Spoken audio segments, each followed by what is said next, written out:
ჩვენ ახლა იმ გამორჩეულ ქვეყნებთან ერთად ვიმუშავებთ, რომლებსაც ნატოსთან განსაკუთრებით მჭიდრო ურთიერთობა სურთ. ესენია იორდანია, შვედეთი, ფინეთი და ავსტრალია.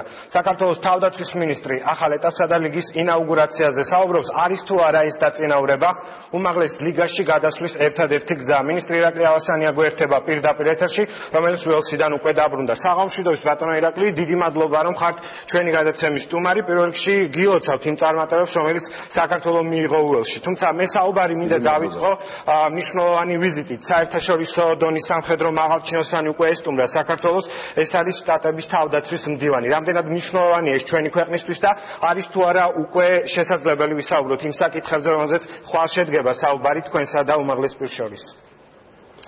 ეს უკანასკნელი 10 წლების განმავლობაში პირველი ვიზიტია მოქმედი თავდაცვის მდივნის და აქედან გამომდინარე, რა თქმა უნდა, მნიშვნელობა ძალიან მაღალია, განსაკუთრებით იმ დროს, როდესაც საფრთხეები არის მომატებული რეგიონში რუსეთის აგრესიული ნაბიჯების შემდეგ. ეს კიდევ ერთი დასტურია იმის, რომ ამერიკის შეერთებული შტატები არის ერთ-ერთი ყველაზე გამორჩეული, ძლიერი, მხარდამჭერი სახელმწიფო, საქართველოს ინტერესების დამცველი სახელმწიფო და ეს ვიზიტი იქნება დემონსტრირება იმის, თუ რა მადლიერება აქვთ ამერიკის შეერთებულ შტატებს და ნატოს მათ შორის იმისთვის, რომ ჩვენი გმირი სამხედროები ესე პირნათლად, ესეთი მაღალი პროფესიონალიზმით ასრულებენ საკუთარ მოვალეობას. სწორედ ამ ბიჭების დამსახურება ის გაძლიერებული შესაძლებლობების პაკეტიც და ნატოში მიღწეული წარმატებაც. ბატონო ირაკლი, შეგიძლიათ თუ არა დაგვიდასტუროთ, იქნება თუ არა ხვალ ოფიციალურ შეხვედრაზე საუბარი თავდაცვითი სისტემების განთავსებაზე და ამ მიმართულებით საუბარი ამერიკასთან თანამშრომლობის კუთხით. მოდით მოვლენებს წინ გავუსწრებთ. ეს ორმხრივი შეხვედრა მიეძღვნება სრულ სპექტრს ჩვენი ორმხრივი ურთიერთობების, პოლიტიკური ურთიერთობების და რა თქმა უნდა იქნება საუბარი საქართველოს თავდაცვითი შესაძლებლობების გაძლიერებაზე, იმიტომ რომ ეს თავად პრეზიდენტმა ობამამ გაანაცხადა არაერთხელ. სწორედ მნიშვნელობა ამ ვიზიტის კიდევ უფრო მაღლდება იმითაც, რომ ჩვენ უკვე გადავდივართ თანამშრომლობის, პარტნიორობის, მოკავშირეობის ახალ საფეხურზე. როდესაც საქართველო წარმოჩინდა როგორც ყველაზე თავსებადი ნატოს ქვეყნებთან და ნატოს სამხედრო შერეულ ძალებთან ქვეყანა, ეს იმის დასტურია, სწორედ რომ ჩვენ უკვე მზად ვართ სამხედრო კუთხით, ვიყოთ ჩართული ოპერაციებში, ვიყოთ ჩართული და ვართ კიდევაც მიწვეული 2015 წლის შემდეგ ნატოს სწრაფი რეაგირების ძალებში. ეს ნიშნავს იმას, რომ სწორედ ჩვენი ბიჭების, ჩვენი ჯარისკაცების ძალისხმევამ უკვალოდ არ ჩაიარა და დაფასებული იქნა ის დიდი შრომა, რომელიც საქართველოს თელმა საზოგადოებამ გავწიეთ ბოლო წლების განმავლობაში. ბატონო ირაკლი, გამგზავრებამდე იყო მოლოდინი დიდი. ნაწილობრივ ეს მოლოდინი გამართა, თუმცა მაინც საინტერესოა გაძლიერებული თანამშრომლობის პაკეტი. ნიშნავს თუ არა უკვე იმას, რომ საქართველოს დღეს არის გაცილებით უფრო დაცული, ვიდრე იყო თუნდაც ერთი კვირის წინ, რაზეც მთავრობის წევრები, მათ შორის თქვენ საუბრობდით.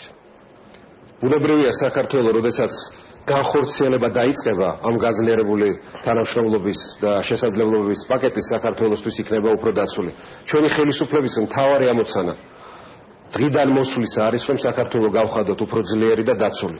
აი ეს არის ის მიღწევა, ის დიდი შედეგი, რომელიც ხელისუფლებამ ამ 2 წლის განმავლობაში მოუპოვა საქართველოს, მაგრამ აქვე მინდა აღვნიშნო, რომ მთავარი ყველაზე უფრო შრომატევადი და მტკივნეული მათ შორის სამუშაოები ახლა დაიწყება, სწორედ როდესაც დავიწყებთ ნატოსთან ერთად და პარტნიორებთან ერთად პაკეტის ცხოვრებაში განხორციელებას.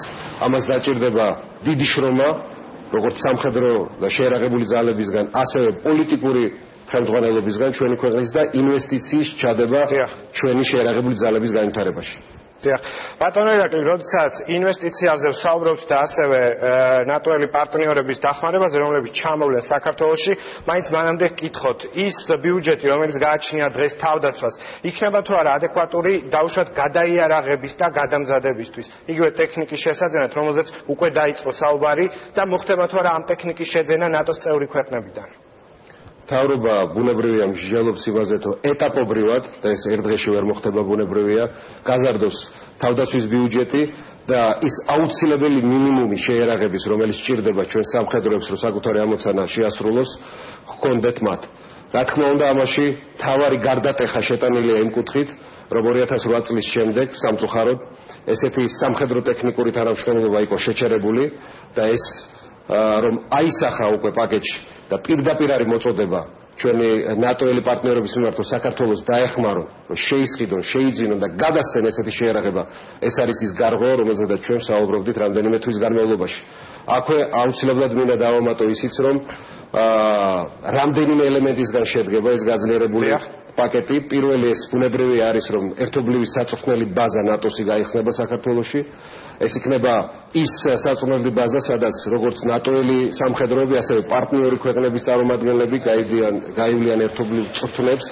ასევე მნიშვნელოვანია, რომ ნატოს სამოქალაქო და სამხედრო ექსპერტთა ჯგუფი ჩამოვა კომპეტენტური ხალხის და ეს ჯგუფი იქნება განთავსებული ჩვენს შეარაღებულ ძალებში და გაუწევს კონტროლს აი ამ პაკეტის ცხოვრებაში განხორციელებას.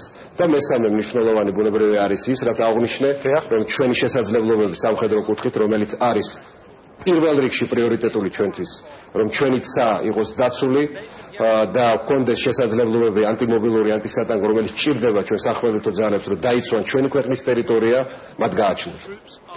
ბატონო, როდესაც საუბარია სამხედრო ობიექტის მშენებლობაზე, საწვრთნელი ბაზაზე და ასე შემდეგ, ამ მიმართულებით ალბათ უკვე გადაწყვეტილი არის, სად განთავსდება ეს ბაზა. ერთ-ერთი ვერსიით საუბარია ბაზიანის ტერიტორიაზე, თუმცა მაინც საინტერესოა, როდესაც ორი რეგიონი აქვს ქვეყანას კონფლიქტური. საჭიროების შემთხვევაში იქნება თუ არა ეს ბაზა შეასრულებს თუ არა შემაკავებლის ფუნქციას. ამ მიმართულებით რა შეგვიძლია ვისაუბროთ?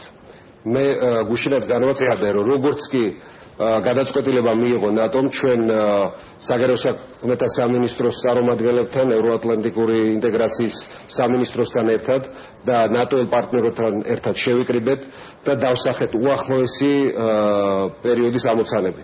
სწორედ გეგმის შედგენა ერთობლივი ნატოსთან განხორციელდება უახლოეს თვეში. შემდეგ საქართველოს ესტუმრება ნატოს წარმომადგენლები, გენერალური მდივნის მოადგილე, რომელსაც ევალება ამ ასე ვთქვათ ღონისძიებების განხორციელებაზე კონტროლი და შევჯერდებით უკვე კონკრეტულ გეგმაზე, რომელსაც ბუნებრივია საზოგადოებასაც გავაცნობთ. კიდევ ერთხელ ვიტყვი, ეს არ მოხდება ერთ ღამეში, ამას დაჭირდება დიდი შრომა, ინვესტიციის ჩადება, მაგრამ მთავარი არის ის, რომ ნატომ აღიარა ძალიან დიდი წინსვლა საქართველოს დემოკრატიული განვითარების გზაზე და ასევე ძალიან დიდი ნახტომი ჩვენი სამხედროების თავსებადობის გზაზე ჩვენს ნატოელ პარტნიორებთან. კიდევ ერთხელ ვიტყვი, ორი ელემენტი არსებობს ნატოში გასაწევრიანებლად. ეს არის პოლიტიკური ნაწილი, ანუ დემოკრატიული ქვეყნების ერთობაა ნატო და მეორე ნაწილი ეს არის სამხედრო შესაძლებლობები და თავსებადობა. სამხედრო შესაძლებლობების და თავსებადობის კუთხით საქართველოს არის ძალიან წინ და რაც შეეხება დემოკრატიული განვითარების გზაზე, ეს აღინიშნა თვითონ სამიტის დეკლარაციაში, რომ საქართველოს მიაღწია ძალიან დიდ წარმატებას და წინსვლას. ეხლა ვინაიდან ეს სამიტი არ იყო გაფართოების სამიტი, ჩვენ უნდა უკვე დავგეგმოთ ჩვენი ძალისხმევა მომავალი ნატოს სამიტისთვის, რომელიც შესაძლოა იყოს გაფართოების და იქ უკვე პოლიტიკური გადაწყვეტილებები იქნება მიღებული. დიდი მადლობა და თუ შეგვიძლიათ გითხრათ დაახლოებით რა პერიოდში მოხდება ნატოელი ექსპერტების, სპეციალისტების ჩამოსვლა, რომლებმაც უნდა მოამზადონ საქართველოს ნატოსკენ სწრაფისკენ და წევრობისკენ. ჩვენ არ ვაპირებთ დროის დაკარგვას, კიდევ ერთხელ ვიტყვი, უახლოეს თვეში ეს გეგმა შედგენილი იქნება და დაიწყება იმპლემენტაცია. დიდი მადლობა, გისურვებთ წარმატებებს, მაყურებელს შევახსენებ საქართველოს თავდაცვის მინისტრი თქვენს წარმატებებს გისურვებთ. ირაკლი ალასანია პასუხობდა მოამბის შეკითხვებს. ნატოს კარი ღია რჩება ალიანსის